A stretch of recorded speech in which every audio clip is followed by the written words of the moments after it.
Hey, non-gaming unicorn, do you approve of this?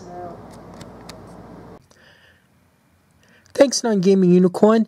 Today I'm going to talk about two Citadel Games Workshop tools that are really awesome. I know I really sometimes I rag on Games Workshop because of their, the pricing and some of their items, and the fact that if they could find a way to have Games Workshop water, they would do it. But these are two things that actually I'm really, they exceed expectation. And, at first you think you don't really need them, but when you get them, you think, ooh, how could have I done without these for so long? And the first thing we're going to look at is the Citadel Mold Line Remover.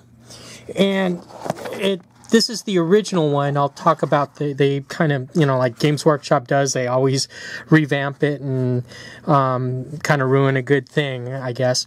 But this is a tool. The packaging is really good. This is a tool you can use to remove mold lines. And you just kind of try to do this one-handed. Say there was a big old seam running down this fig. You just kind of take this and then scrape it away. It does work better on plastic figures and resin than it does on the metal ones, but the unique shape, you can kind of get into different places, tight places. And if it's the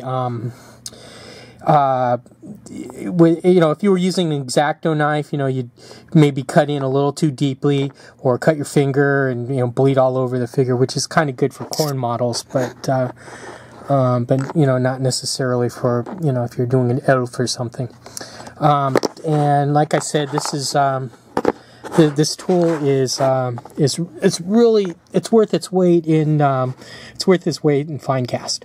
Now they did change it a little bit. They made it half of the size, and it's got this like a chain attached to like a small like a tea. It reminds me kind of like the metal tea bags that people use, and it's about half the size. And with my meat hook hands, I kind of need the longer size. So once again, this mold line remover is most excellent. Now the other tool we're going to look at is I've been using the textured Citadel Texture Paint, which is another good product.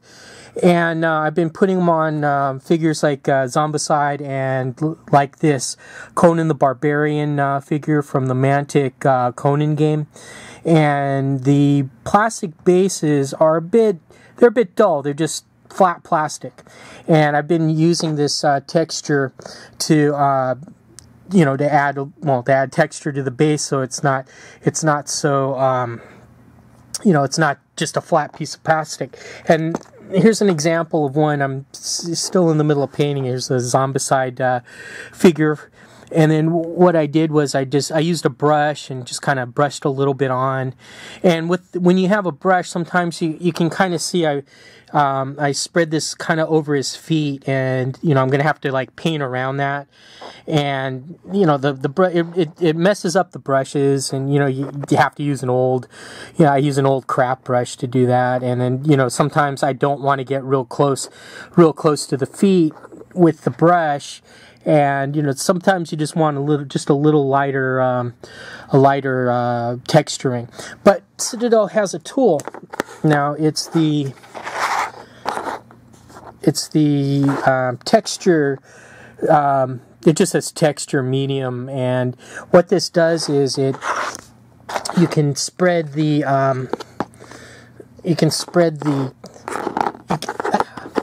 madness I say.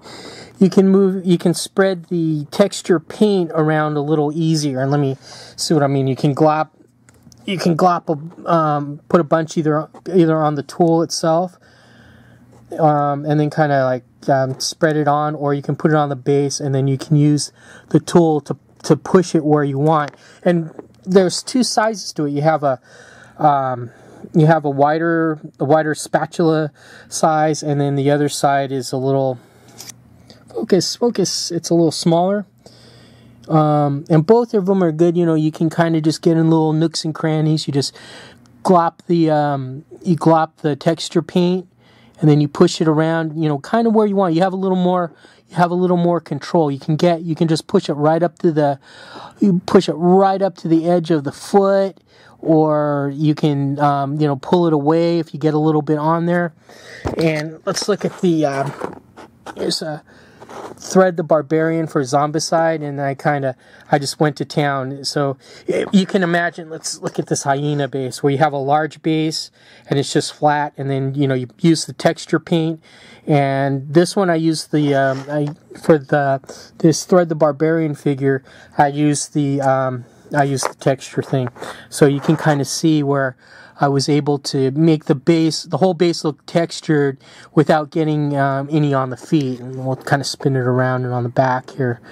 And then also, I tried to do zenithal priming. I wasn't very successful, but, you know, it was the first time, and I'm using the spray cans. I'm not using an airbrush, but, anyway, so that's how you can do that.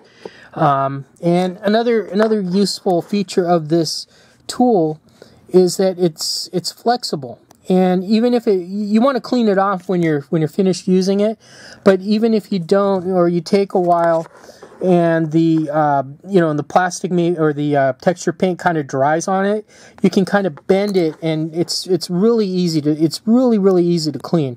And I highly recommend that you grab this texture tool, because you know, before Citadel improves on it, and I'm using my air finger quotes on there, you know, and because I think that this is probably the best tool that they've come up with, you know, and the second best tool is the mold line remover. So I'm interested in what you guys think about these tools, or if there's another kind of Games Workshop tool that you like or dislike, or how you use them.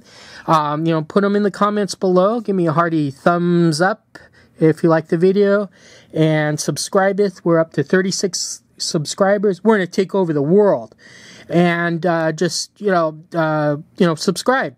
Tell your friends. And if you don't like it, shut up. Thanks for watching. Bye now.